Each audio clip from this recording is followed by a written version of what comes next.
Yeah, so you can check the first bit of autumn is setting in.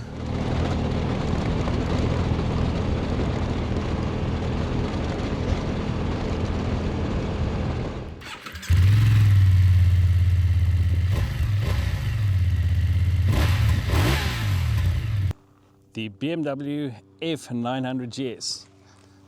What makes it a good bike? What makes it a bad bike? And is it adventure worthy?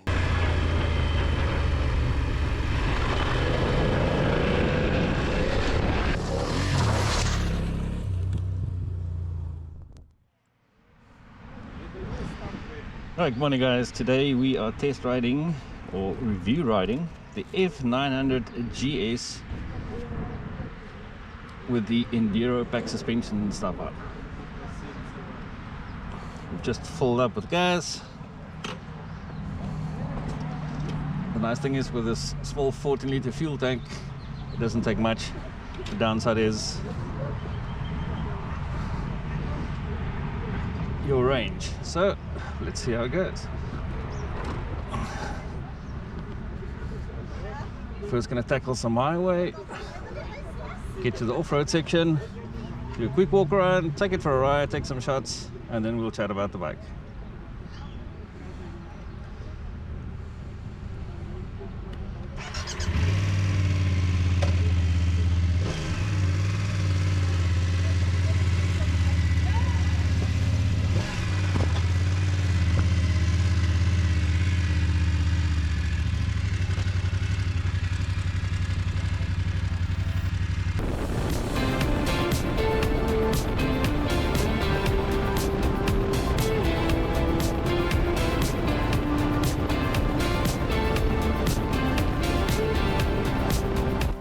Morning guys, Vol here from the Adventure Company, and today we're test riding the F900 GS with the Enduro suspension and all the nice goodies on it. This is courtesy of Executive Motorrad Rentals. They are our rental partners for our motorcycles.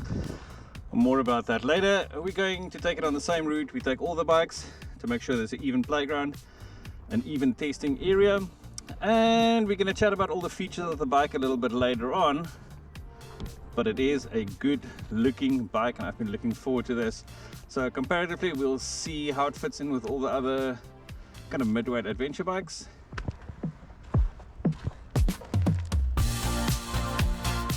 Let's take it on a ride. First things first, I'm going to take it slow just to get the hang of the brakes, the handling of the bike. It's quite different when you come from the bigger old 1150, you know how the bike handles, and now you're on a more modern bike. So first things first, typical BMW switch gear. I'm just going to press mode from dynamic into Enduro Pro. That just disables ABS and traction control, so we are good to go.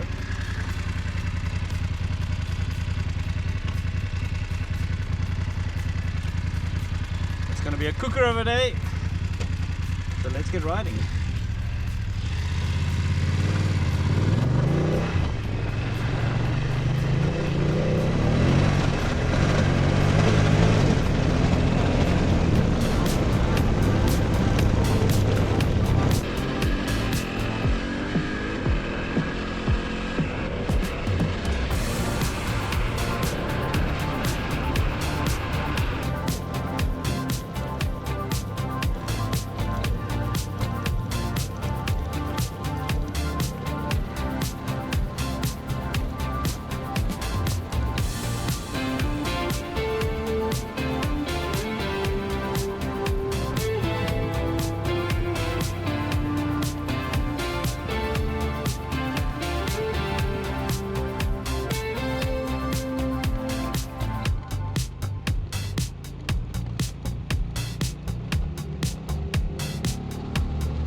Yeah, so you can check the first bit of autumn is setting in.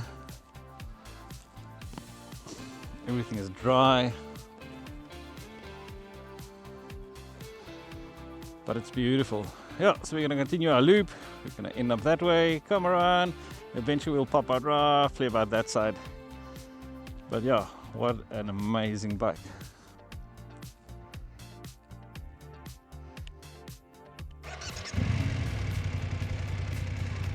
"32 degrees already. It's a scorcher today.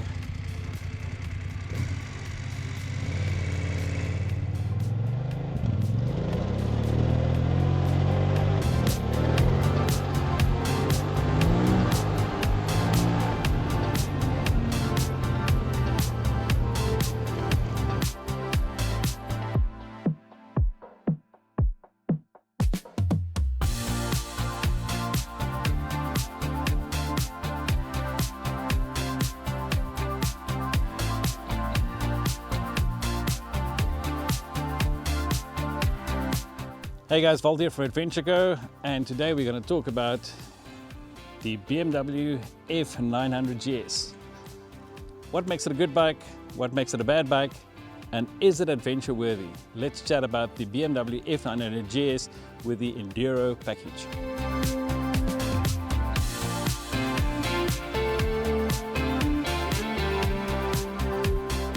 But before I go any further, I look a little bit different today. I haven't got my normal riding gear on. I'm wearing a chest protector and I've got this nice riding shirt. This is from the Umshanti Forest Ride in 2022. And it's hosted by a very good friend of mine and his wife, Wayne and Laurentia. They organize the most insane enduro kind of events in places where nobody would ever go. It's called Chasing Sunsets. I'm going to link their channel below and you can go check them out on Instagram. They organize some really cool events, perfectly professional organized. They've got loads of goodies, loads of giveaways always, so check them out if you're into enduro riding. But let's get on to the BMW. Cool, so what makes this bike so unique is that it really is super lightweight. It's a 900cc parallel twin. It weighs in at about 219 kilograms fully loaded with fuel. Now it's only got a 14.5 litre fuel tank, but we'll speak about that a bit later. It's got a 2-cylinder 270-degree parallel twin. It's got a very slim design on the fuel tank, despite the tank being quite wide high up. You'll see as I move around it, the tank is kind of quite wide there, but it's narrow where your knees are, so the tank doesn't feel that wide when you're sitting on the bike or even when you're standing up riding it. The riding position is super comfortable. You can obviously adjust your handlebars to suit your specific riding style. Mine is clocked a little bit forward. The standard factory ones are just a little bit too far back. You feel like you're riding a cruiser, but overall it's a super nice bike. The BMW has got a 21-inch front wheel. It's running tubeless. It's got BMW's trusted tubeless rims with these spokes kind of mounted on the outside. These rims are super hard. Even on my 1200 and 1150, those bikes have taken super hard knocks, and these rims always seem to keep their shape. On the back, you've got the same nice tubeless design that BMW is well known for. They've got the 17-inch in the back. Some people say you can't, you have to ride an 18, but I haven't found any issues with the 17 at the back. So in the front, you've got about 230 mils worth of suspension travel, and the back 215 millimeters. So that gives you plenty of suspension travel to soak up all these bumps, and it really makes it for a confidence-inspiring ride. It's really amazing. So as I mentioned before, this one's got the Enduro package on it, and the easiest way to distinguish that from the normal GS 900s is these gold Showa 45mm shocks.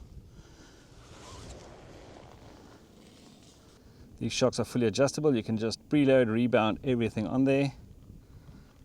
And then obviously for the rear, you've got a fully adjustable ZF shock with a reservoir at the back, so you can just preload, rebound all those kind of nice goodies on the bike as well. This 900cc 270-degree parallel twin, that's a mouthful, delivers 77 kilowatts. It might not sound like a lot, but this bike has got plenty of go. Even on the highways, it gives you enough power to just ride and overtake. Okay, so the seat height is about 870 millimeters, so it is a bit tippy-toe high, but you can get lower seats for it, but I find it to be perfectly fine. I'm not a very tall guy. and it works pretty cool. The one thing you have to keep in mind is that this seat, although it feels quite squishy and soft when you're touching it, is actually pretty hard when you're sitting on it doing long miles, so that might tire you out. So electronics wise, it's got that nice bright 7-inch TFT dash that BMW is well known for. If you are a BMW rider, the switchgear will be pretty obvious to you. You would have come to know them from other bikes.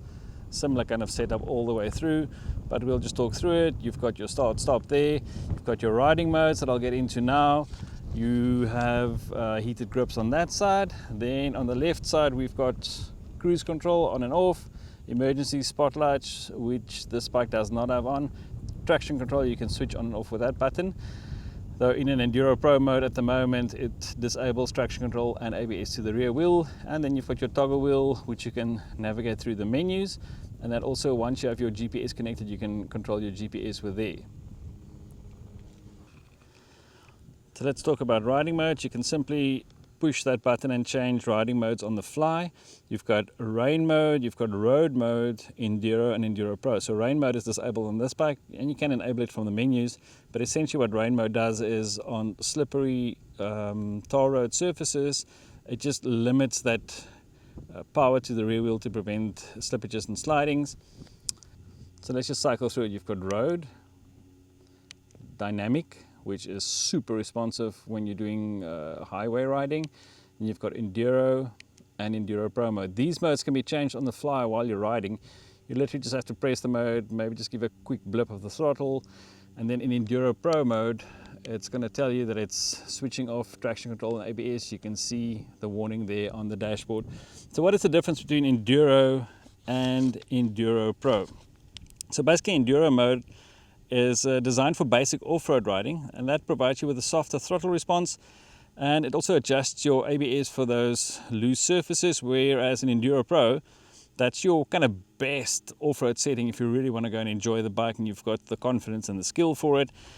It gives you maximum customization. You can go into the menu and customize it even further there if you want to. It's got a more immediate and a snappy throttle response, reduced traction control intervention, and then also the ability to disable the rear wheel ABS, which makes that back just kind of want to drift out of corners, which is really, really amazing. It also has the nice super bright LED headlights.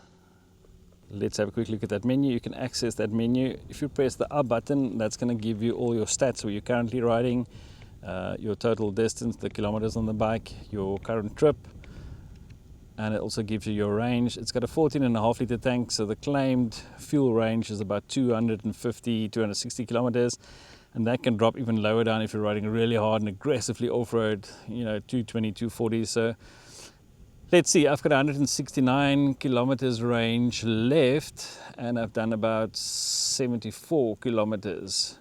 So that gives you about 240, 243 kilometers range on the tank. Cool, so if you press the menu down, you'll see you get into the actual menu system of the bike, and then by toggling the wheel, pressing it to your right, you can access all the other functions. Obviously, I haven't got my phone or GPS or anything paired to that, but that will be highlighted. There's some more settings, and then to access that, you simply press down on the arrow, take your toggle wheel and scroll through all the settings. So if you press the toggle wheel to the right, you can go into the riding mode settings there, and you can see that's where you can activate rain, road, dynamic, Enduro Pro, all that stuff. So Enduro Pro is selected at the moment.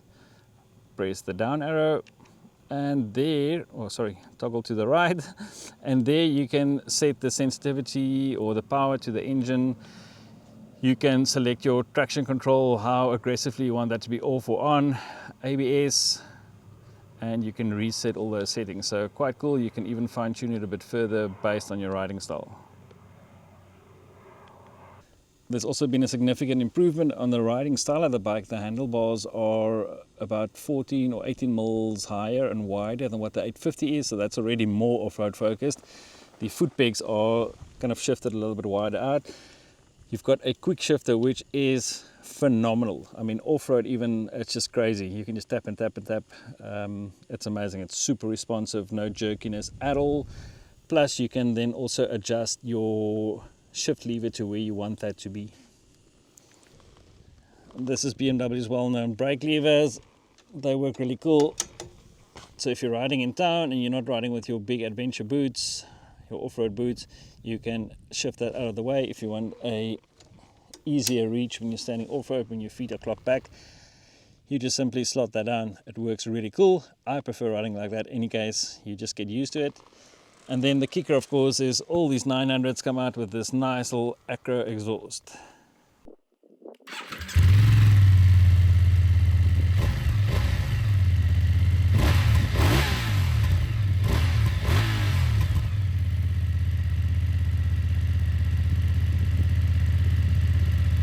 So I think this bike is definitely geared to more of an intermediate, upper end intermediate, even advanced riders. It really is a bike that you want to get the most out of it. So even the standard 900 GS would be a perfectly fine bike. There's also the 900 GS Adventure if you want something with a longer fuel range and you're not planning to tackle all those really hard crazy stuff. But this bike is super cool. So here are our final thoughts. Is this bike worthy of an adventure bike to rent for travels? We say 100% yes. You can rent it from adventureco.co.za. Look out for motorcycle rentals. The F900 GS with Enduro package is available from 3,190 Rand a day.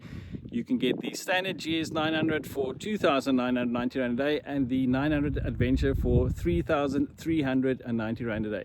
So let's go ride some more and we'll take some beauty shots and we'll see you later. Let us know what you think about this bike in the comments and what you'd like us to go test ride next.